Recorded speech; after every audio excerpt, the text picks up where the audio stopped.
My father didn't even bother lowering his voice.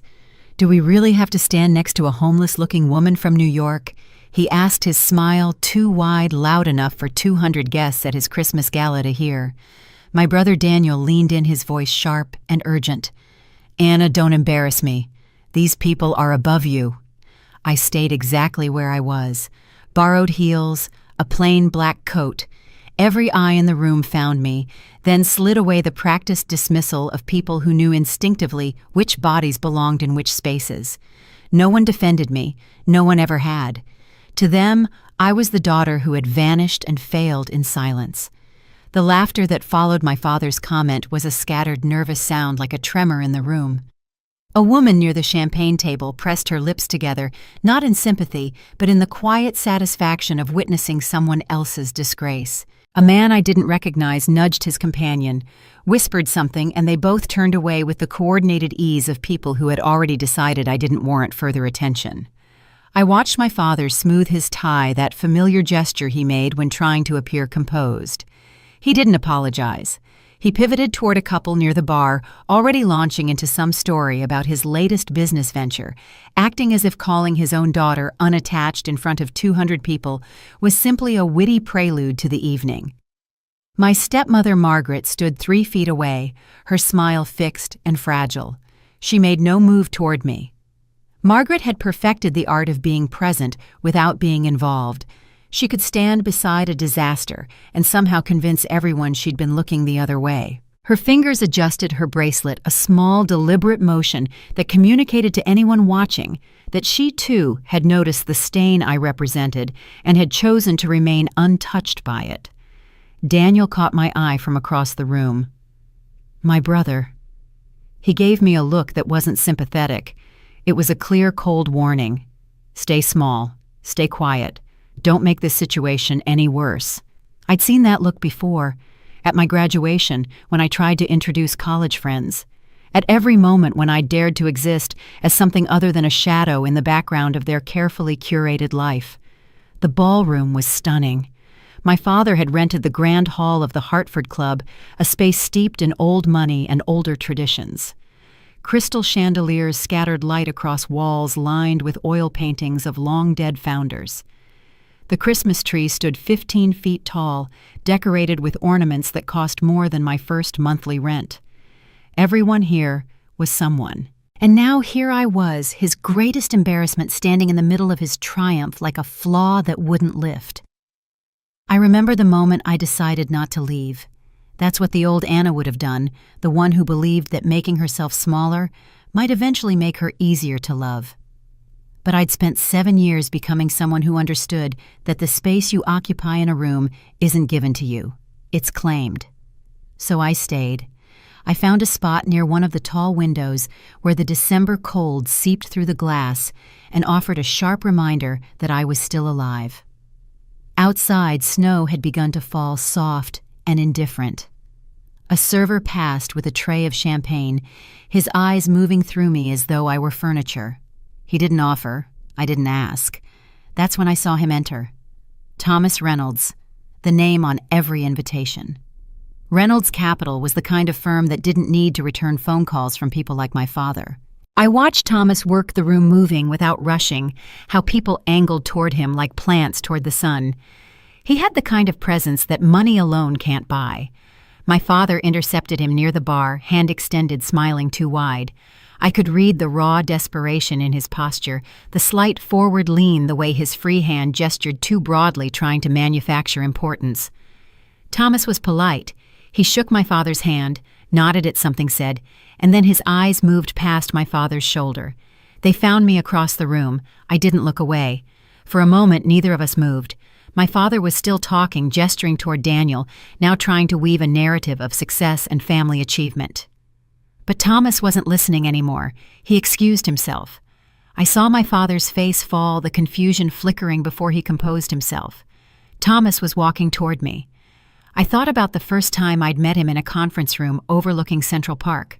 I'd been wearing a consignment suit, my resume printed on borrowed paper. He'd asked me one question in that interview. "What are you afraid of?" I told him the truth.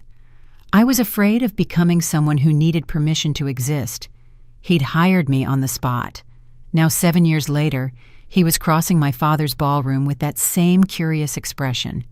He stopped in front of me. The conversations nearby faltered, then stopped entirely. Someone's champagne glass paused midway to their lips. "Anna," he said, and the way he said my name made it sound like a promise kept. My father materialized beside us, his social radar finally engaging. "You two know each other?" he asked, his voice falsely light. Thomas looked at him, and I saw the shift from politeness to a quiet, pointed disbelief. "Of course," he said. "She's your boss." The room went completely still. Even the ambient noise of clinking glasses and shuffled feet seemed to hold its breath. I watched my father's face cycle through confusion, suspicion, and then something that looked undeniably like fear. His mouth opened, but no words came out. Thomas wasn't finished. "Anna is the majority shareholder of Reynolds Capital. It has been 3 years. I assumed you knew." I hadn't told them. I'd let them believe I was nothing because nothing was the only role they'd ever offered me. My father's hand trembled as he reached for his champagne glass. Around us, the whispers began spreading through the crowd like a rising tide. I looked at Daniel. His face was pale, his jaw slack. I looked at my stepmother. Her fixed smile had cracked, revealing something raw beneath. I looked at my father, the man who'd called me unattached in front of everyone he wanted to impress. And I realized this night wasn't about proving who I'd become. It was about standing in a room full of people who'd dismissed me and discovering that their opinions no longer held any weight. They'd spent years forcing me to feel small. Tonight, they were the ones who didn't know where to stand. I didn't notice it happening at first. No one ever does when the extraction is gradual. After graduation, I took a job that sounded impressive enough to silence my father, junior analyst. The company name carried enough weight to suggest a future. He nodded once the way he used to when something barely cleared the minimum bar of his expectations. That should have been my first warning. The office wasn't overtly cruel. Everyone smiled. Everyone talked about opportunity like it was a prize you earned by waiting your turn. I arrived early because presence felt like protection. I stayed late because unfinished work had a way of migrating to my desk even when it wasn't officially assigned to me. People stopped asking if I could help and started assuming I would. It felt like validation in the beginning. It always does. "You're good at this," someone said, once glancing over my shoulder as I corrected numbers that weren't adding up. "You just see the inconsistencies others miss." I smiled and said thank you. I didn't question why those others were already partners. By winter, my desk had become the quiet destination for problems. Not on the official roster, just loose ends that needed tidying, files that needed cleaning. Clients no one wanted to manage, but everyone wanted handled successfully. When a senior associate missed a deadline, the work quietly slid toward my corner. When a presentation needed salvaging, I was added to the email chain late just in time to fix it, and just early enough to be blamed if the entire effort collapsed. I stopped counting hours. I stopped leaving my laptop at home. In meetings, I watched people explain conclusions I had reached alone at midnight, speaking with the confidence that came from knowing they would never be questioned. I learned to keep my face neutral when my own words came back to me in someone else's voice. No one lied. They simply omitted my contribution. Performance reviews came and went. My manager sat across from me.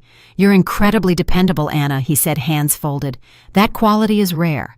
Dependable, not promising, not moving forward. When I asked about growth, he hesitated a fraction of a second that told me everything.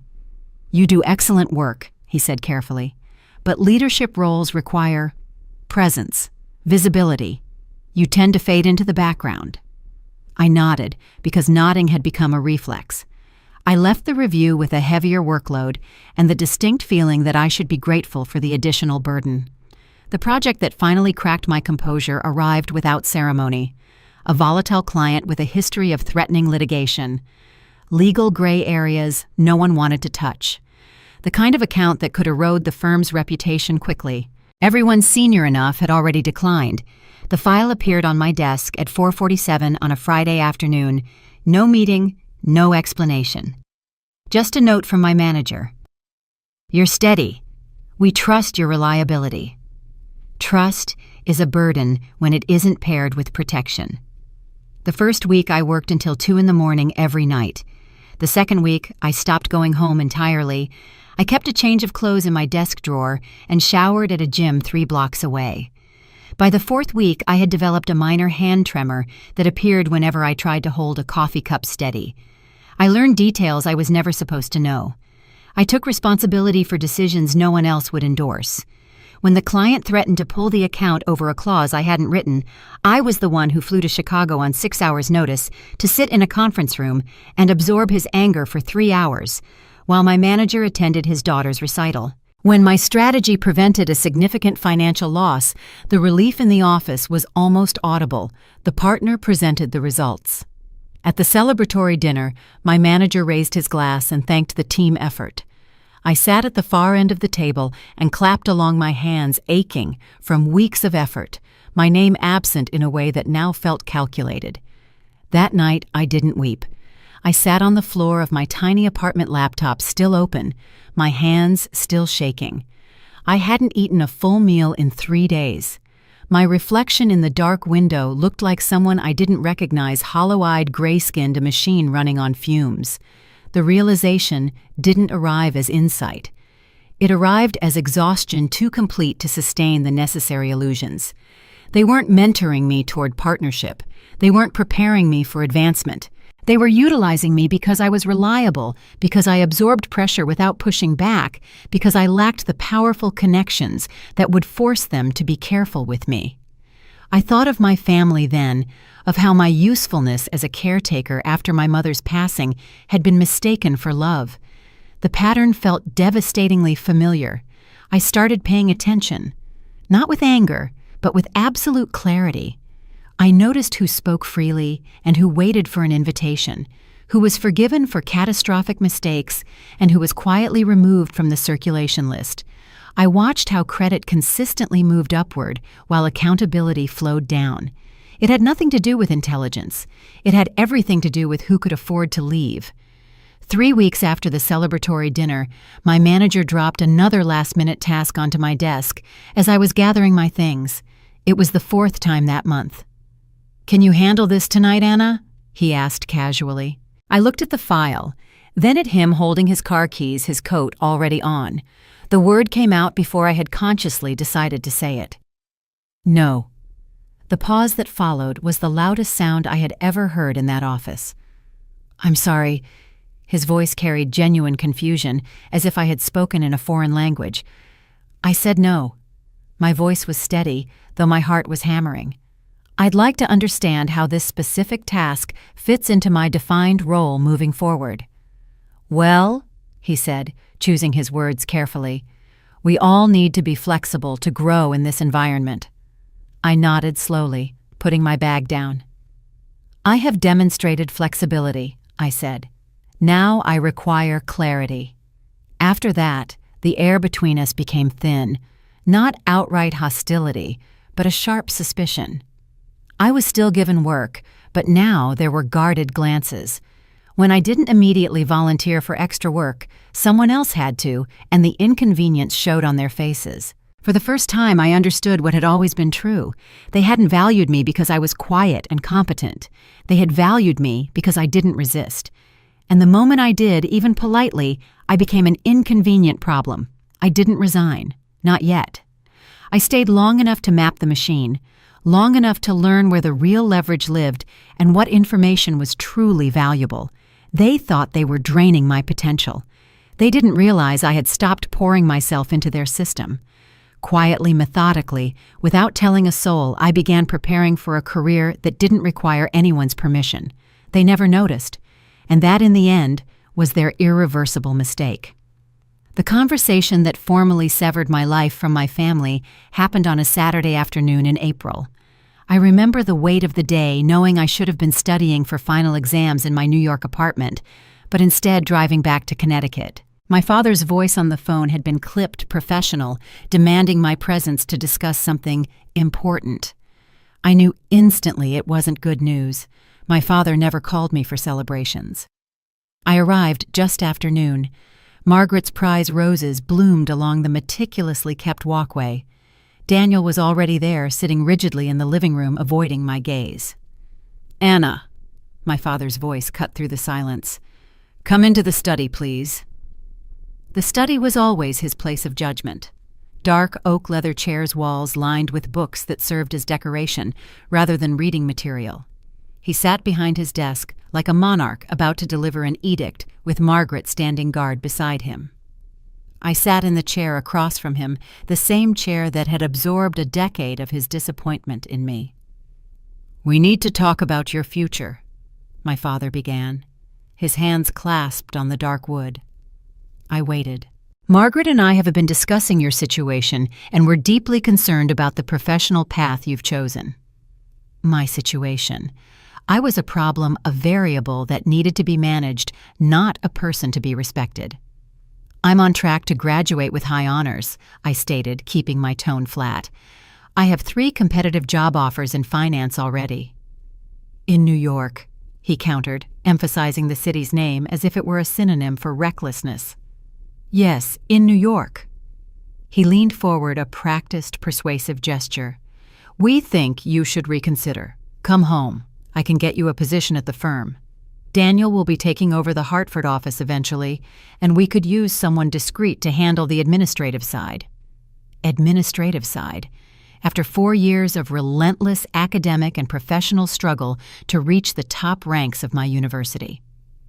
"You want me to be Daniel's secretary?" I translated, meeting his gaze. "Don't be deliberately dramatic, Anna. It would be a high-level management position. Eventually. It provides stability." I looked at Margaret. Her face was neutral, but the small tightening around her eyes revealed the satisfaction. This was her victory, me back under control, positioned to serve the legitimate heir. "And if I refuse?" My father sighed, a sound heavy with exaggerated patience. "Anna, we are trying to offer you a safety net. New York is a merciless place, and those jobs you're considering, they demand connections you simply do not possess. They are not secure." He meant I didn't have a trust fund. I didn't have a network of family friends waiting to catch me. Daniel would inherit everything. I would inherit nothing but a lifetime of being told I wasn't enough. "I have myself," I said, a quiet conviction in my voice. "That is my connection." He shook his head dismissively. "This stubborn streak is precisely the issue. You feel this need to prove something. But the world doesn't reward raw effort, Anna. It rewards people who understand their position. People like me." The words chilled me, though I'd expected them. "What does that phrase mean exactly?" I asked. "It means you need to stop pretending you're a force of nature. You're my daughter, and that comes with certain family expectations. Stop acting like you're an independent powerhouse." I stood up slowly, driven by an instinct beyond conscious thought. "Your daughter," I repeated, letting the mockery fill the word. "I haven't felt like your daughter in years. I've felt like an inconvenience, a problem you hoped would quietly resolve itself." Margaret intervened smoothly. "Anna, we're trying to help you. You've been struggling on your own for so long. Let us provide structure. Structure to do what? To disappear more completely into Daniel's shadow." I glanced toward the doorway. Daniel still fixed on his phone, feigning deafness. "Daniel!" I called out, my voice cutting across the room. "You have no opinion on this, on me being asked to come home and be your subordinate." He looked up startled, then quickly lowered his eyes. "It's not like that, Anna. Dad just thinks it would be better for you to be closer to family support." "Family?" I laughed, the sound sharp and painful. When was the last time anyone in this family stood up for me? When did I last feel like I actually belonged here? The only answer was a heavy silence. My father's expression hardened. The facade of the concerned parent vanished.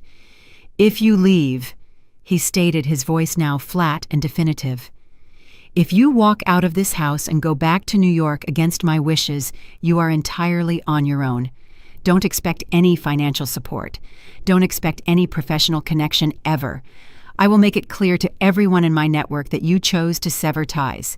You will not use my name as a reference. You will not claim any connection to this family in any professional context." The threat was precise, surgical. He wasn't just cutting me off financially. He was threatening to poison the well. "I've never expected anything from you," I replied. "You made sure of that years ago. Then understand this. Don't come back when it falls apart. Don't show up here financially ruined and without work expecting us to save you. You choose the path you live with the absolute consequences." I looked at him, searching for the slightest trace of the father I remembered from my early childhood. He wasn't there. "I understand the terms," I confirmed. He nodded once, a sign that he considered the argument closed, and himself the victor. "One final thing," I added. "When I leave, it won't be because I failed to meet your standard. It will be because I chose a life infinitely better than the one you're offering. And when everything I build proves you wrong, don't you dare rewrite the history. Don't claim you supported me. You forfeited that right the day you decided I wasn't worth your time." Margaret's composed expression flickered into surprise before she could recover. My father's jaw tightened. "If you walk out that door, don't bother coming back until you're someone of consequence." I walked to the study door. My hand was on the brass handle when I felt it, a tremor running through my entire body, the visceral pull of wanting him to stop me, wanting him to say something that would make this unnecessary. He said nothing. I turned back. "When I come back, Dad," I promised, my voice steady, despite the tremor, "you won't recognize me. And by then, your opinion won't matter at all." I drove back to New York that night. For the first hour, I kept glancing at my phone on the passenger seat, waiting for it to light up. A call, a text, anything. The screen stayed dark. I didn't pack anything from my childhood room. I left the photographs, the old trophies, the ghost of the girl I used to be. I had anticipated devastation or anger. Instead, I felt an intense, liberating lightness. The weight of trying to conform to a space that was never meant for me had finally lifted. I was truly alone with no one to call if the world turned against me. But I was also undeniably free, free from the hope that they would change, free from the cycle of small humiliations, free from the lie that love had to be earned through perpetual self-diminishment. My father had issued a challenge, "Don't come back until you're someone." I accepted. New York didn't welcome me with open arms. The city demands tribute first. It takes everything you thought you knew about yourself and grinds it down, testing what core substance remains. I arrived with a junior analyst job offer that paid just enough to secure rent in a cramped shared apartment in Washington Heights. 4 roommates, 1 bathroom, a constant smell of old pizza and ambition. My bedroom was a narrow box. It was supposed to be temporary. It lasted 2 years. For the first time in my life, I was utterly anonymous. No one knew my family name, my past, or the diminished story they had assigned to me. I was just another hungry 22-year-old chasing a future that had yet to materialize. My job was at a small investment firm in Midtown. Not a recognizable name, but respectable enough. My title meant I executed whatever tedious task the higher-ups deemed beneath their time. They noticed the effort, but not the person. Not at first. I learned quickly that working hard was insufficient. The city was saturated with people working 80-hour weeks just to hold their place. Hard work was the minimum entry fee. Advancement required something entirely different. The first real crisis came in my 3rd month. My roommate, a paralegal who worked nights, moved out without warning, taking the security deposit and leaving me responsible for her share of rent. I had 11 days to find $300 I didn't have. I sold my laptop, the good one my mother had given me before her passing. I bought a used replacement for half the price and ate instant noodles for 6 weeks until the shortfall was covered. No one at work noticed the weight loss. No one asked why I stopped going to lunch. It took me 18 months to isolate the key difference between the people who advanced and the people who stayed frozen. 18 months of arriving early, staying late, and watching people with half my diligence move past me like I was standing still. In my first year, I flagged an error in a deal analysis that would have cost the firm significant money. I sent the correction to my direct supervisor. He forwarded it to his supervisor without my name attached. The partner who presented the corrected analysis received a bonus. I said nothing. I noted the lesson. I was staying late one evening in my 2nd winter compiling a complex report that had been carelessly dropped on my desk at 4 o'clock with a morning deadline. The office was quiet. I heard footsteps and looked up to find Marcus Chen, one of the senior partners, standing in the doorway of my cubicle. "You're still here?" he observed, not questioning it. "Finishing the Hartwell report," I replied. "Who assigned that to you?" "Peterson." "Peterson." He repeated the name with a bad taste. "That report was his core responsibility. He's supposed to present it tomorrow." I offered no explanation. "What do you think of the deal, Anna, the Hartwell acquisition?" I hesitated. No one had ever asked for my opinion, only my mechanical output. "It's excessively risky," I said, finally choosing my words carefully. "The projections rely on an assumed 15% growth rate, but the company's sector has averaged 7% over the last 5 years. Either the firm has non-public information, or someone is relying on the assumption that nobody will bother to scrutinize the math." Marcus studied me for a long moment. "You scrutinized the math." "I always check the math," I confirmed. He stood up, buttoning his jacket. "Finish the report, include your analysis, but place it in a separate appendix. Put your name on that appendix." He walked away. The Hartwell deal collapsed 3 weeks later. Someone had indeed relied on sloppy math. Peterson was quietly escorted out of the building. Marcus Chen summoned me to his office the next day. "You have good instincts," he said, looking over the cityscape. "But instinct is merely observation. You need to learn strategy to deploy it." He became my unofficial mentor. Marcus taught me not about finance, but about the anatomy of power, how it moves through rooms, how it hides in plain sight. But mentorship didn't protect me from the daily grind. In my 3rd year, I made a calculation error on a minor deal. The client noticed. My manager called me into his office and told me I was lucky the client was forgiving, that another mistake like this would be noted in my file. The error had originated in data provided by a senior analyst who was the nephew of a board member. Producing that evidence would cost me more than silence. I absorbed the warning. I started triple-checking everything, including work that wasn't mine. "Your family," Marcus remarked once. "You never discuss them." "There is nothing of consequence to discuss." He sipped his wine. "Everyone has a history. The only real question is whether they own you or you own the story." I thought of my father's study. "They believe I am an irrelevance, a failure who foolishly ran away to a city that will eventually consume her." Marcus set down his glass decisively. "That, Anna, is your greatest advantage. The most effective opponent is the one no one is watching." I didn't fully grasp his meaning then.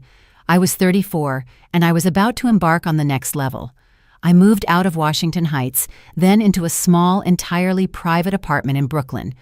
I changed jobs, moving to a larger firm where the stakes were exponentially higher and the lessons more brutal. I stopped posting anything public. The few perfunctory calls from home ceased entirely. By the time I turned 27, I had become someone entirely unrecognizable to my family. The girl who was easily erased was still there, but now she was armored. I was ready for the next level. They never noticed. And that, in the end, was their irreversible mistake. No one offers a course on how to see what others miss. It's not a skill you acquire in a classroom. You develop it the way a body grows scar tissue, layer by layer, each small trauma leaving behind something tougher and more insightful than what was there before. My ability to anticipate problems, to notice the subtle inconsistencies in data and behavior, came directly from years of being invisible. When everyone looks past you, you learn to look at everything else. The most vital information isn't in the formatted reports or the polished presentations. It lives in the silences, the quick glances, the things people reveal when they believe no one who truly matters is paying attention. At the second firm I joined, there was a managing partner named Victoria Ashford. She was 63, had been in the business for 40 years, and possessed a severe reputation for destroying careers with a single skeptical glance. The junior staff actively avoided her moving to the stairs rather than sharing an elevator. I sought her out. It wasn't bravery, it was calculated necessity. I studied Victoria in meetings. She rarely spoke first, and almost never spoke at all, unless her words would irrevocably change the direction of the conversation. When she finally spoke, entire rooms would reconfigure around her authority. I needed to understand the mechanics of that power. I started staying late on days I knew she was in the office. Our workspaces were on the same floor hers, a corner office with commanding views, mine a cubicle near the rattling copy room. I found reasons to walk past her door to be visible to her without ever being intrusive. One night, about 3 weeks into my strategy, she called out as I passed, "You're the analyst who flagged the meridian error, aren't you?" I stopped in her open doorway. "Yes." "Come in, close the door." Her office was minimalist, every surface clear, except for her laptop and a heavy crystal glass half filled. I sat in the chair she gestured to. "Why did you catch it?" she asked without preamble. "I'm sorry." "The error.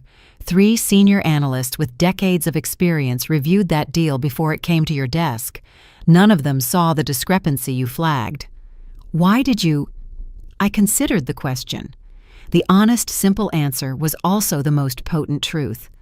Because I didn't have the option to assume it was correct. Victoria watched me over the rim of her glass.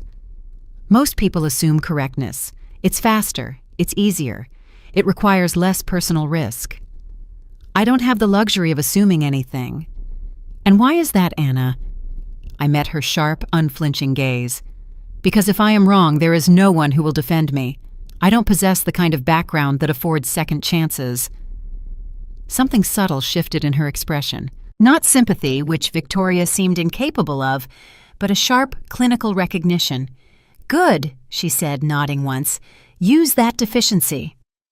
Victoria became the second indispensable person in my New York education. Where Marcus had taught me the physics of leverage, Victoria taught me the applied art of deploying it. How to recognize, accumulate, and use critical information before someone else weaponized it against me. "Information is the only currency that truly matters," she told me once. "Not money. Money is merely how people without access to key information attempt to keep score." But before I could deploy information, I had to survive the consequences of being right. The first time I corrected a senior colleague's analysis in a meeting, the room went cold. The colleague, a man named Harrison, who had been with the firm for 15 years, smiled at me with his mouth only and said, "Thank you for that perspective, Anna." Within a week, I was reassigned from his project team to a dead-end compliance review. The second time, I learned to route my corrections through Victoria, first letting her present them as her own observations. The credit flowed upward, the protection flowed down. Under her demanding supervision, I developed the skill that would eventually make me invaluable. I learned to spot non-obvious patterns in data, to predict market shifts, not through predictive formulas, but by understanding the specific fears and motivations of the individuals making the decisions. Numbers tell a portion of the truth, but the ultimate truth resides in the human element. My skill was tested fully during a major firm decision. The partners were considering acquiring a high-growth tech company that looked immaculate on paper. Everyone was celebrating the impending bonuses. I spent 3 weeks scrutinizing every filing. Something felt fundamentally wrong, but the balance sheets were pristine, too pristine. The first 2 weeks yielded nothing. I followed threads that led nowhere, a vendor relationship that seemed unusual, but proved legitimate, a revenue recognition pattern that looked aggressive but fell within accounting standards. I began to doubt my own instincts. On the 14th night, I almost gave up. The deal was scheduled to close in 10 days. The partner championing the acquisition had already started discussing integration timelines, but the wrongness persisted. Something I couldn't name.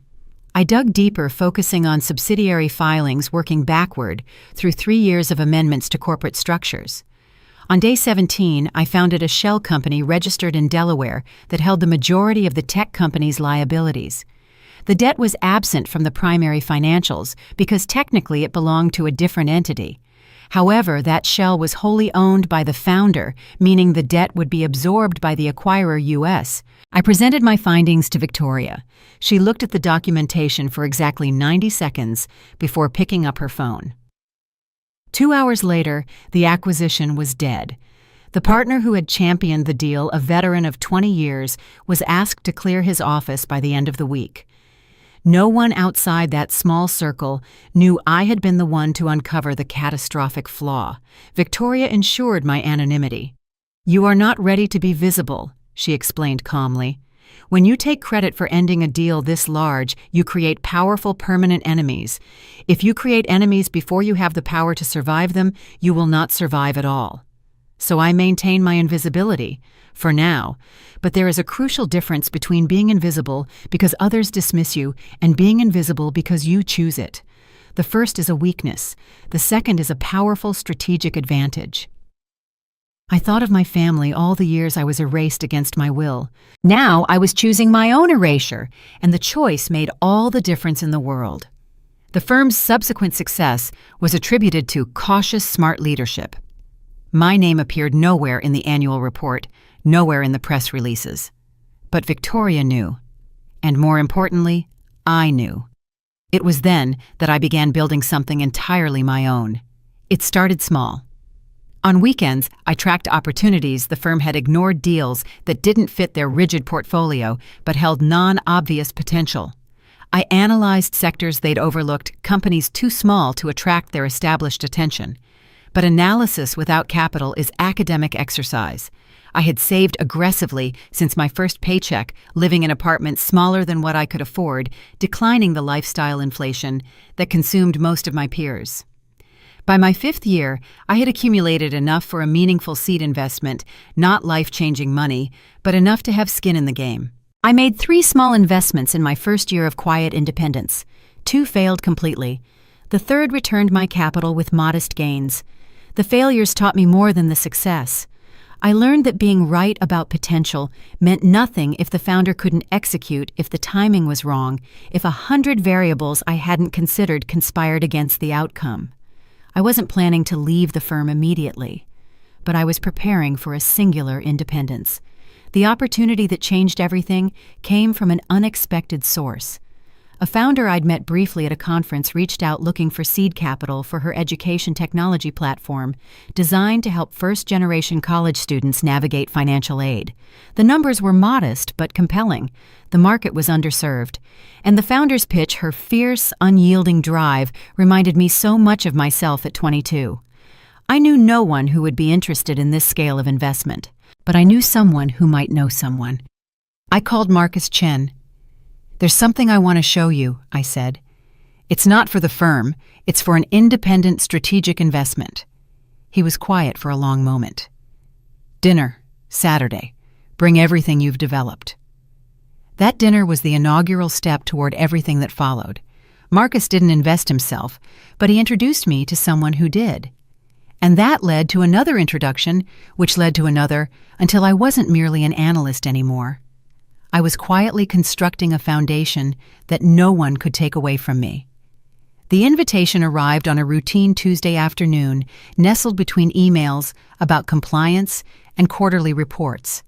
It bore a name I recognized instantly, but had never corresponded with Eleanor Vance. She ran Vance Partners with a quiet, terrifying authority that ensured even the most aggressive voices in finance lowered their volume when speaking to her. The message was brief, formal, and deceptively simple. A private gathering at her home the following week. The theme was Emerging Markets in the Coming Decade. My attendance was requested, not demanded or required. That was the language of people who knew their request was functionally a command. I had heard of Eleanor's gatherings the way one hears about secret societies. They were never publicized, never discussed in the press, and never appeared on social media. What happened at Eleanor's residence stayed there, protected by the mutual understanding that everyone present had a considerable reputation to protect. Victoria had told me once that these gatherings were where real decisions were made, not in boardrooms, but in private libraries over expensive scotch, where handshakes meant more than contracts. The night of the gathering, I wore a midnight blue dress I'd commissioned for an occasion I hadn't yet defined. It was simple, perfectly cut, expensive enough to belong, but restrained enough not to scream for attention. In rooms like this, overt flashiness was the quickest route to dismissal. Eleanor's townhouse, located on the Upper East Side, was one of those limestone monoliths that whispered of permanent, entrenched wealth. A woman in a dark suit took my coat and led me through a foyer lined with abstract art I knew was priceless. The gathering was held in the library, a room paneled in warm wood, lined with leather-bound volumes and furnished with antiques. There were perhaps 25 people in attendance. I recognized a prominent senator, a hedge fund manager whose name dominated financial news, and a woman who had been on the cover of Forbes the previous month. And then there was me. Anna Chen, 30 years old, with no recognizable family name, no established history, and no obvious reason to be standing among this elite. I secured a drink and positioned myself near the tall windows, allowing me to observe without being conspicuous. The conversations were exactly what I expected: market trajectories, central bank policy implications, and geopolitical risk assessments. I was listening to two men debate the volatility of emerging market bonds when Eleanor Vance appeared at my elbow. "Anna." Her voice was soft but measured, the tone of a person who never used a single word by accident. "I'm genuinely glad you could accept the invitation." "Thank you, Ms. Vance. It's an honor." "Victoria speaks of you in unusual terms. That is not something she does lightly." I kept my expression neutral. Victoria Ashford and Eleanor Vance were peers, two formidable women who had spent decades climbing unforgiving corporate ladders. If Victoria had vouched for me, it carried immense unseen weight. "I owe a great deal to her instruction," I said. Eleanor smiled slightly, a gesture that didn't quite reach her eyes. "I'm certain you do, but I am far more interested in what you have managed to learn on your own initiative." Before I could formulate a reply, she was gone, touching another guest's arm, already absorbed in a different strategic conversation. I was left by the window, trying to decode the 2 minutes that had just occurred. The rest of the evening felt less like a party and more like a continuous, subtle examination.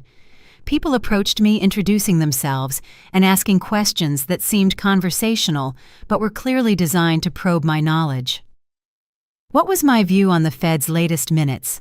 Had I processed the new report on Asian credit markets? What was my personal take on the shift toward long-term sustainable investing? I answered meticulously, saying enough to confirm my expertise, but not enough to reveal my operational strategies. In this world, information was the ultimate currency, and I was not ready to spend mine freely. Around 9 o'clock, the main discussion consolidated near the massive fireplace. A loud, supremely confident man began arguing vehemently against a proposed regulatory change affecting how private equity firms could structure leveraged buyouts. His tone was dismissive, assuming his sheer volume equated to validity. He was making a significant legal error. He was conflated two different provisions of the proposed law, and his entire opposition was built upon this structural misinterpretation. Either he hadn't actually read the full text, or he was certain no one else present had. I remained on the periphery observing. But Eleanor, standing near the man, must have caught a flicker of my reaction, because suddenly she addressed me. "Anna," she said, and the room went silent. "You appear to have a perspective that isn't being voiced." Every eye in the room pivoted to me. I felt the concentrated pressure of their combined attention, the absolute realization that being seen here meant being judged instantaneously. If I spoke and was wrong, I would never be invited back. If I spoke and embarrassed someone powerful, the consequences could follow me for years. "Not a perspective, Ms. Vance," I clarified. "A factual clarification." I explained the error in his argument, citing the specific provision numbers. I detailed why the two sections were mutually exclusive and precisely what the regulation's actual, rather than assumed, impact would be on deal structure. My voice remained calm, my tone purely objective, my words surgically precise. When I finished, the loud man's face was flushed, a deep, uncomfortable red. The room remained silent for a long, necessary moment. Then Eleanor nodded a brief, affirming motion. "Thank you, Anna. That context is critically important."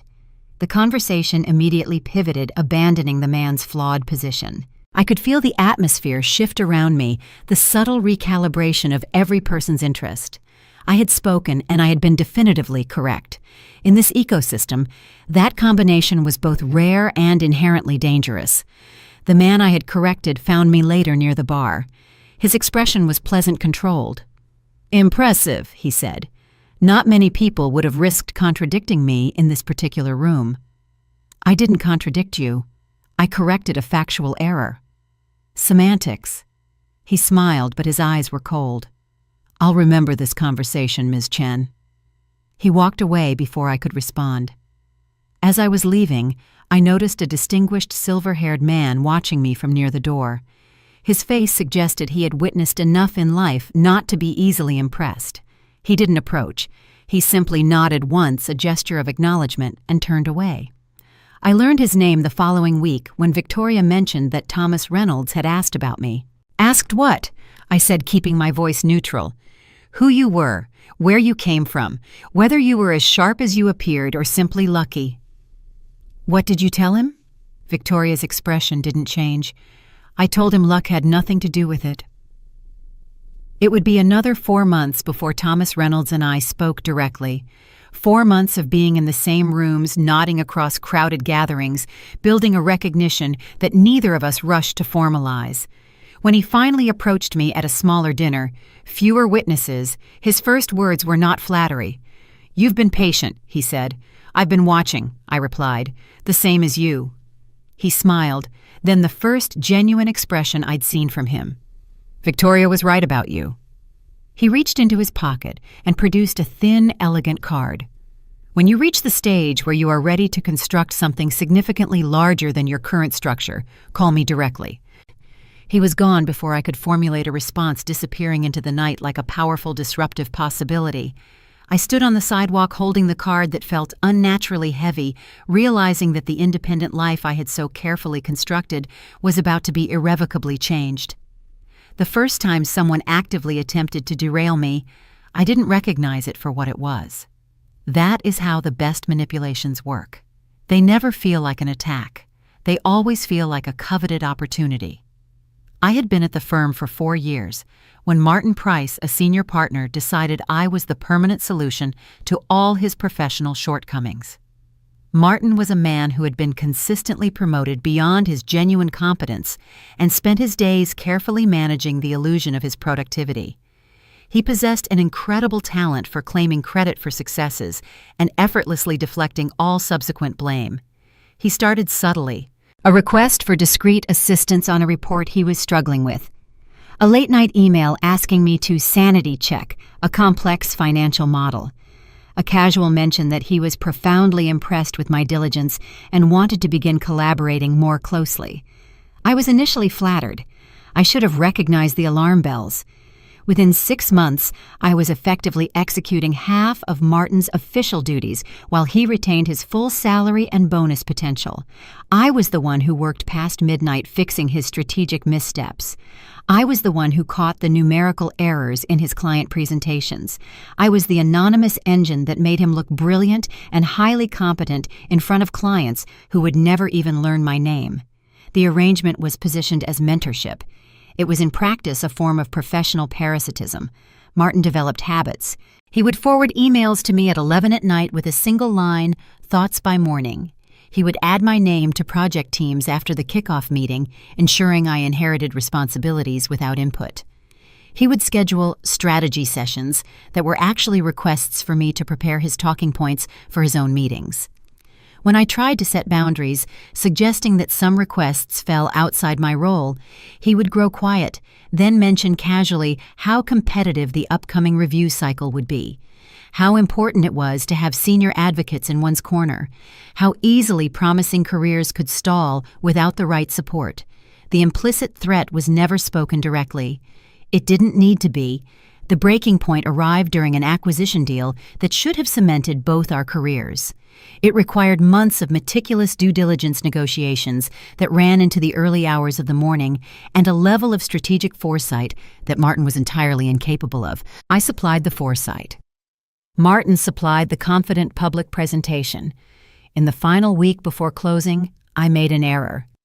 Sleep-deprived and running on caffeine, I transposed 2 figures in a sensitivity analysis. The error was minor. It didn't change the fundamental recommendation, but it was the kind of mistake that could be weaponized if someone wanted to use it. Martin found it. He didn't mention it to me.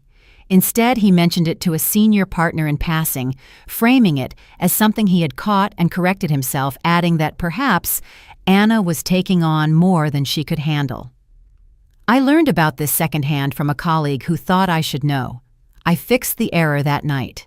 I also started keeping copies of every email, every document, every timestamp that showed who had actually done the work.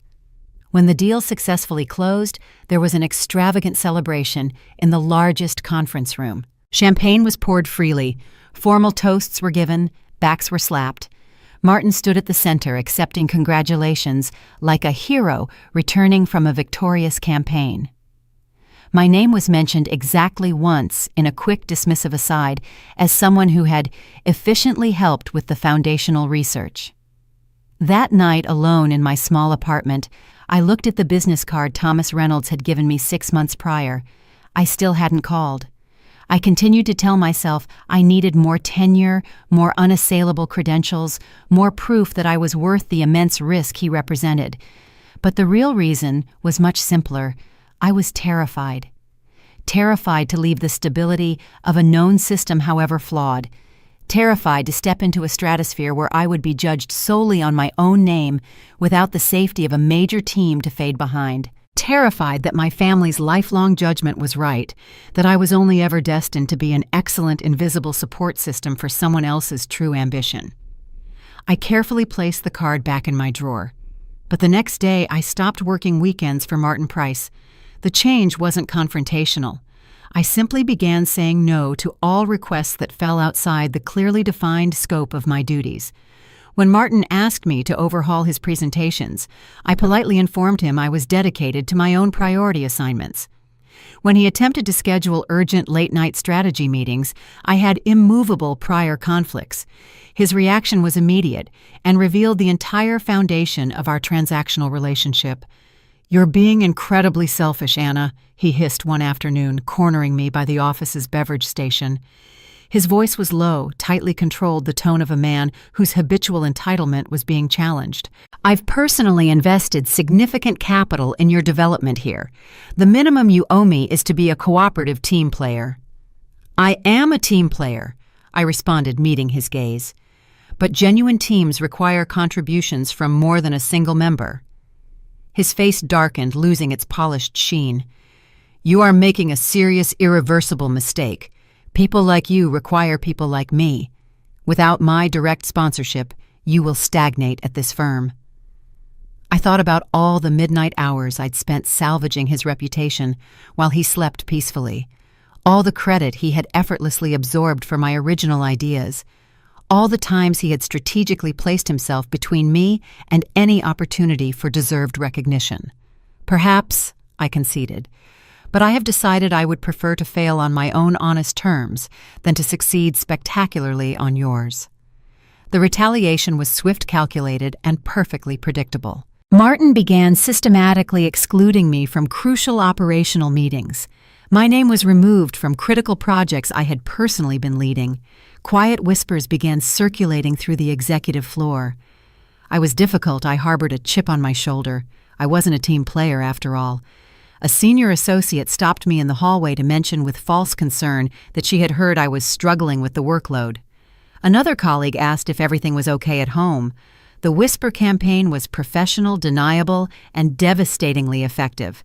I recognized the entire playbook, not from business texts, but from my own family dynamics. The systematic isolation and erasure of the individual who refused to accept their designated subservient role. The same tools, merely in a different professional setting. This time, I was fully prepared. I meticulously documented every interaction, every email, every meeting, every single project I had single-handedly contributed to. I preserved time-stamped copies of my work, creating an undeniable paper trail of authorship. I built a comprehensive case not for litigation, but for absolute ironclad defense. When Martin attempted to claim authorship of a massive analytical presentation I had written from concept to conclusion, I was ready. The partners' meeting was his intended grand moment. He delivered the deck brilliantly. He was always an excellent, charming performer. The analysis was comprehensive, exactly the strategic work the partners valued. At the conclusion, a senior partner asked a highly technical, specific question about the underlying data framework. Martin hesitated, just a slight fractional pause of uncertainty. But in that room before those specific people, even a flicker of doubt was fatal. Perhaps Anna could provide that detail, Victoria said calmly from her seat. Since she developed and constructed the entire analytical framework used in the presentation, the room snapped into focused silence. Martin's victory smile evaporated. Victoria produced a clean document, the same presentation, but with the digital metadata clearly displaying the true author and creation timestamps. I firmly believe in giving credit precisely where it is due, she stated, addressing Martin directly. Do you not agree, Martin? The meeting concluded shortly thereafter. Martin wasn't immediately terminated, he still had too many political ties for that, but his internal trajectory instantly shifted to terminal decline. The promotion he expected went to an external candidate. His reputation for brilliance was permanently tarnished. I felt no celebration. I had merely defended my position. The tremendous energy I'd spent protecting myself was energy that I could have invested in building. That night, I retrieved Thomas Reynolds's business card from the drawer and dialed the number before I could talk myself out of it. "This is Anna Chen," I said when he answered. "You told me to call when I was finally ready to do something bigger." "I remember the conversation perfectly," he said, his voice calm, entirely devoid of surprise. "Are you ready now, Anna?" I thought about Martin Price, about my father, about every single person who had ever tried to force me into a mold of convenient smallness. "Yes," I confirmed the word, resonating with certainty. "I am ready." The transition to Reynolds Capital happened faster than I could have anticipated. Thomas Reynolds was a man who measured minutes like currency. He wasted no time on prolonged interviews or conventional reference checks. He openly admitted he had been observing me for months, ever since that night at Eleanor Vance's gathering. He already knew my track record, my distinct strengths, and my history of being the person who quietly executed the critical work while others took the credit. What he offered me was unprecedented. It wasn't a mere job. It was a partnership structure, an opportunity to co-invest directly in early-stage ventures, allowing me to build and manage a portfolio entirely my own within the larger protective framework of Reynolds Capital. In exchange for my unique analytical abilities and my quietly developing network, I would receive significant equity, complete operational autonomy, and something I had never possessed, a powerful, influential person who was actively betting on me instead of consistently against me. The only condition was absolute discretion. I had to leave my current firm with zero drama, no internal grandstanding, no public bridge burning, no tell-all exit interviews. Thomas valued my skills, but he valued silence and strategic invisibility even more. In his world, the people who constantly talked about power were the ones who possessed the least of it. The requirement complicated everything. Martin's whisper campaign had already damaged my reputation internally. If I left abruptly, the narrative would be that I had been pushed out another difficult woman who couldn't handle the pressure. If I stayed too long, Martin would find another way to undermine me. I spent 3 months preparing my departure with surgical precision. I methodically wrapped up all my active projects, seamlessly transitioned key client relationships, and ensured that nothing would collapse in my absence. The people who had blindly relied on my work would continue to receive the same quality, just not from me. During those months, I slept poorly. I ran scenarios in my head at 3 a.m. What if Thomas's offer fell through? What if Martin discovered my plans? What if the transition cost me everything I had built? The anxiety was a constant pressure behind my eyes, a weight I carried alone because there was no one I could safely tell. My resignation letter was exactly 2 paragraphs long. Professional, expressing detached gratitude. Final. Martin Price learned I was departing before my final day. I caught him watching me from his office door, his expression an unsettling mix of relief and something close to naked fear. Without me to perpetually clean up his errors, he would finally have to perform or face his own inevitable exposure. He approached me once near the elevator, attempting something that might have been reconciliation. "I hope there are no hard feelings, Anna," he said, his voice carefully modulated. "We made a good team." I looked at him for a long moment. "We were never a team, Martin. You were a client I couldn't bill." I walked away before he could respond. On my final afternoon, Victoria Ashford stopped by my desk. She didn't say goodbye, that wasn't her style, but she handed me a small, heavy box wrapped in silver paper. Inside was a wristwatch. Simple, heavy, and elegant, the kind of piece that cost significantly more than my first year's salary at the firm. The back was engraved with a crisp, stark sentence. Time is the only resource that can't be recovered. Use yours wisely. Thank you, I said, meeting her eyes, for everything you taught me. She gave one sharp nod. Don't thank me, Anna. Succeed. That is the only gratitude I require. Reynolds Capital operated out of a pristine glass tower in Midtown, the kind of building that announced its importance silently. My new office was on the 32nd floor, a smaller space than the partners' suites, but larger and more luminous than anything I had ever occupied. It had a window that faced east, toward a personal future I was finally ready to define on my own terms. Thomas Reynolds's approach to leadership was vastly different from Victoria's clinical precision or Marcus's philosophical distance. He operated largely on instinct, trusting his gut about people and deals in ways that often defied conventional metric-based analysis. Under his expansive guidance, I learned that sometimes the best strategic decision was the one you couldn't fully justify in a spreadsheet. The numbers tell you what happened, he explained during one of our early strategy sessions. The right people tell you what will happen. Learn to read the people, and the financial metrics become a necessary but secondary footnote. I applied his philosophy immediately to my first major co-investment, a complex healthcare technology startup that every other analyst had dismissed. The founder was notoriously difficult. The core technology was unproven on a large scale, and the potential market was currently uncertain. Every standard metric suggested walking away entirely. But I had spent hours meeting the founder. I listened to her story, watched how she talked about patients, about fundamental outcomes, about closing the massive gap between healthcare promises and actual delivery. She possessed a fierce, burning conviction that reminded me of myself at 22, desperate to prove an idea, willing to burn her life down to see it realized. I convinced Thomas to take the meeting. Then I convinced him to authorize the initial investment. Over the next 4 years, I worked alongside the founder, helping that startup navigate the minefields. The first 18 months were brutal. A key technical hire quit a competitor, emerged with deeper pockets. A pilot program with a major hospital system collapsed over regulatory concerns. I considered walking away twice. Both times I stayed. The company didn't become a thriving success overnight. It became a company that survived long enough to find its market. When we finally exited a strategic acquisition, not the IPO the founder had dreamed of, the return was strong. Not 40 times our initial stake, closer to 12.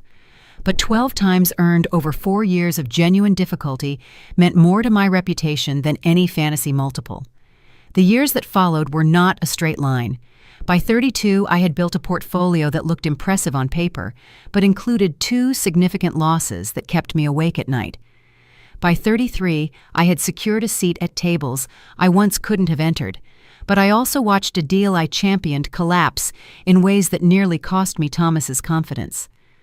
By 34, I had learned the difference between success and invincibility. I was the former. I would never be the latter. But I had accumulated the one element I had longed for since that conversation in my father's study. I had undeniable proof. Not that I needed it for them anymore. I had stopped needing their validation years ago. But there is a distinct difference between not needing something and not wanting the finality it represents. I didn't need their approval, but part of me still wanted them to fully grasp the colossal mistake they had made, not for retribution, but for the closure of an open, painful chapter. The final conclusive opportunity arrived unexpectedly. Thomas announced his retirement in the fall of my 7th year at Reynolds Capital. He had been planning it for years, he admitted, but hadn't known who possessed the vision and ethical rigor to carry on the legacy he had built. Until me. The transfer of majority ownership took 18 months of intense legal and financial maneuvering. By the time the final regulatory approvals were secured, I was the majority shareholder and named CEO of one of the most respected private equity firms on the East Coast. I was also, according to the business press, that finally started paying attention, a certified billionaire. The word felt strange when it was first formally attached to my name. Money, I learned, doesn't fundamentally change who you are. It simply removes the constant obstacles that prevent others from seeing you clearly. My family learned about my existence and my success the same way everyone else did, through major financial headlines, glossy magazine profiles, and the occasional television segment. I never reached out to them. What was the appropriate dialogue? Look at me now. Remember when you declared I would never amount to anything? The satisfaction of that confrontation was always far better in my imagination than it would be in an awkward, meaningless phone call. What I craved was not recognition. It was complete, permanent indifference. The ability to hear my father's judgmental voice in my memory and feel absolutely nothing at all. I was almost there. The Christmas gala invitation arrived in early December, forwarded through so many layers of professional intermediaries that it took time to trace its origin back to my father's office. His annual holiday celebration, the event I hadn't attended in 12 years. This year, Thomas Reynolds was listed as the official guest of honor, the man my father had been trying desperately to meet for decades. Thomas called me the day the invitation arrived. "You know, Richard sent this," he said. "He has no concept of our current relationship. He believes I'm coming to celebrate his continued business success."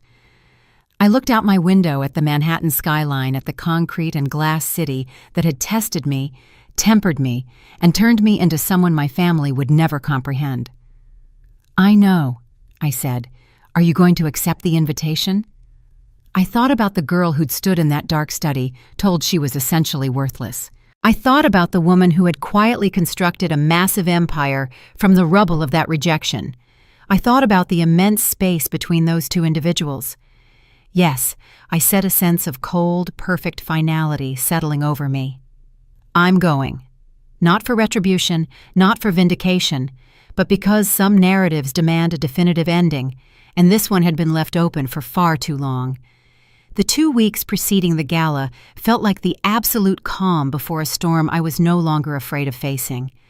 I went about my work attending board meetings, closing complex deals, flying across time zones, and all the while I was intensely aware of what was coming. The feeling was not dread, but a profound, almost detached curiosity. The first definite sign that their reality was fracturing came from Daniel. He called on a random Wednesday evening. I didn't recognize the number, but his voice when it came through the speaker was tentative. "Anna," and he said my name like he was testing whether he still had the right to use it. "It's Daniel, your brother. I know who you are." A pause. "I wasn't actually sure you'd even answer my call." I almost didn't. He cleared his throat, that nervous sound I remembered from childhood. "Look, I know we haven't been close. I know things were complicated when you decided to move. But Dad's having the party, and I was wondering if I'm planning to attend. Are you?" I let the question hang there, savoring the uncertainty in his voice. Daniel had been shielded from uncertainty his entire life. Our father had smoothed every path. "Yes," I said finally. "I'm coming." "Oh." He sounded genuinely surprised, then tentatively relieved. "That's great. That's actually really great news, Anna. Dad will be pleased." I profoundly doubted that last sentence, but I didn't correct him. "I have to ask," Daniel continued, his voice taking on a more probing tone. "Are you doing okay? Financially, I mean, because if you need help with travel or clothes or anything." "I don't need help. I'm just saying, if the city has been tough, there's no shame in—" "Daniel," I cut him off. "I don't need help. I'll see you there." After hanging up, I sat with the phone for a long time, thinking about the boy Daniel used to be. I wondered if any trace of that boy still existed beneath the carefully tailored corporate identity he'd become. The next sign came from an entirely unexpected source. I was attending a formal charity gala in the city. A woman approached me near the bar. She was my approximate age, possessing the impeccable polish of someone raised within the same Connecticut social circles as my family. I didn't recognize her, but she clearly recognized me. "You are Anna Chen," she confirmed. "Richard Harris's daughter." I was. "Today I am just Anna Chen," she offered a quick, knowing smile. My mother went to school with your mother, Emily. She used to talk about how lovely she was. I've been quietly tracking your career. What you've managed to build is genuinely spectacular. Thank you. I also know, Anna, that your family currently has no idea who you have become. She leaned in slightly. I attended a dinner party last month. Your father was there. When someone finally asked about his other child, he dismissively said you were finding yourself in New York. Finding yourself. As if you haven't found enough capital to financially dominate everyone in that entire room. I maintained my neutral expression. Finding myself. The casual dismissal that I was still the lost, directionless girl. He doesn't know the truth, I confirmed. None of them do. The best outcome, I said, meeting her gaze, is the kind where they have no one to blame but themselves. They didn't look because they didn't want to see. And now Thomas Reynolds is attending their Christmas party, as my guest. Thomas Reynolds, the one your father has been actively trying to secure a meeting with for decades. The same Thomas Reynolds. And he knows about you, about your actual position. I allowed myself a rare, slow smile. He knows absolutely everything. The woman laughed, a sound of genuine, unbridled delight. I genuinely wish I could be in that room to witness their faces. You absolutely can be, I said. I am permitted to be a guest. And so 2 weeks before Christmas, I arrived at my father's gala with a distinct advantage, a witness. The girl who left had nothing but raw determination. The woman who returned had everything else. Tonight everyone was about to fully comprehend that distinction. The ballroom looked exactly as my memory preserved it. The same blinding crystal chandeliers, the same somber oil paintings, the same careful assembly of entrenched money and institutional power. Yet it felt entirely different because I was different. My companion for the evening was Catherine. We entered together, two women, generating a quiet, inevitable ripple of attention. My father spotted me almost instantly. He was standing near the entrance, playing the gracious host, shaking hands with the forced sincerity of a politician. When he saw me, his carefully composed expression fractured. Surprise, then rapid confusion, and finally a flicker of outright alarm. I crossed the room directly toward him. Anna. He said my name like it was an unfamiliar word he was testing for meaning. You actually came. You sent me an invitation, Dad. I didn't think you would bother. He caught himself rapidly recalibrating his social persona. It has been a significant time. You look well presented. Thank you, I replied, ignoring the awkward phrasing. He glanced at Catherine, struggling to place her in his mental hierarchy. And your friend, Catherine Moore, her mother knew mine years ago. The mention of my mother always had that slight disruptive effect on him, a reminder of the time before Margaret, before the slow erosion of our family unit. It's good to see you, he said, the words practiced and completely hollow. Daniel mentioned you'd achieved some success in New York. A good position, he said. Did he? Yes, something about a recent promotion. He was visibly fishing, I realized. He had no true understanding of my life, no grasp of the vast empire I had built in the years of his definitive absence. Anyway, welcome. Please make yourself at home among the guests. Make yourself at home. In a room full of people who had watched him call me unattached 2 years ago, the layered irony was almost unbearable. I moved through the gathering with Catherine exchanging polite greetings with various distant relatives who looked at me with confusion, as if trying to match my current appearance to a dusty childhood photograph. An elderly aunt who had meticulously tracked every one of Daniel's accomplishments finally asked what I was currently doing these days. A perpetually bored cousin asked if I was still living in that hectic city. I replied to them with vague, pleasant non-answers and watched their eyes inevitably slide past me toward more recognizable sources of power. They still didn't know. To them, I was the disappointing footnote, the daughter who had run away and predictably failed. The first definite crack in that rigid assumption came moments later. A distinguished man whose face I placed from various financial interviews approached me near the champagne table. He had the quiet, focused confidence of a person who no longer needed to rush anything. "You're Anna Chen," he stated. "I am." "Marcus Chen's protege, I believe." He smiled warmly. "I suspected you might be here tonight. I sit on the board of a late-stage company we've been trying to get Reynolds Capital to look at. By any chance, would you have the time for a quick preliminary conversation?" The question was posed loudly enough that several surrounding guests turned instantly. I saw their expressions change, the subtle, forced recalculation that occurs when an invisible person is suddenly revealed to be a powerful target. "I'd be happy to schedule a formal conversation through my office," I responded calmly. "Reynolds Capital." The aunt who had asked about my job repeated the name, her voice carrying a significant distance. "You work at Reynolds Capital." I hesitated. The answer I had prepared, calm, controlled, delivered with perfect composure, suddenly felt like a performance.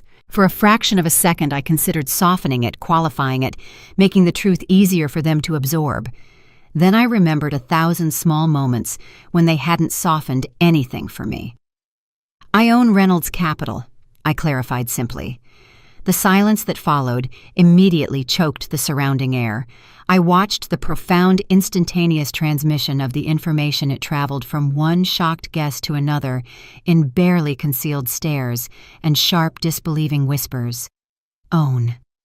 The single word hung in the quiet air like an absolute, undeniable verdict. My father appeared at the edge of the rapidly growing cluster. His face had gone completely bloodless. "That is impossible," he stated, his voice tight and uneven. "Thomas Reynolds owns Reynolds Capital. I have personally been attempting to secure a meeting with him for years." "Thomas retired," I informed him, keeping my voice level. 18 months ago, I purchased his entire majority stake." "You purchased it?" He paused, his mind visibly struggling to process the immense scale of the fact. "How could you possibly afford to—" "Dad!" Daniel had suddenly materialized beside him, his expression tight with frantic embarrassment. "Maybe we should discuss this privately." "No, I demand to understand this." My father's voice was rising, his meticulously maintained composure finally cracking. "My daughter, who I haven't heard from in over a decade, is suddenly making ludicrous claims about owning one of the East Coast's premier private equity firms." "I am not making a claim," I corrected him. "I am stating a publicly verifiable fact. You can confirm it with a simple search on your phone." Someone in the stunned crowd was already doing precisely that. I heard the tap of fingers on a phone screen, followed by a sharp, collective intake of breath. "She is correct," a woman's voice confirmed, astonishment heavy in her tone. "Anna Chen, majority shareholder and CEO of Reynolds Capital. According to the recent Forbes profile, she is currently valued at—" She trailed off, apparently physically unable to vocalize the number.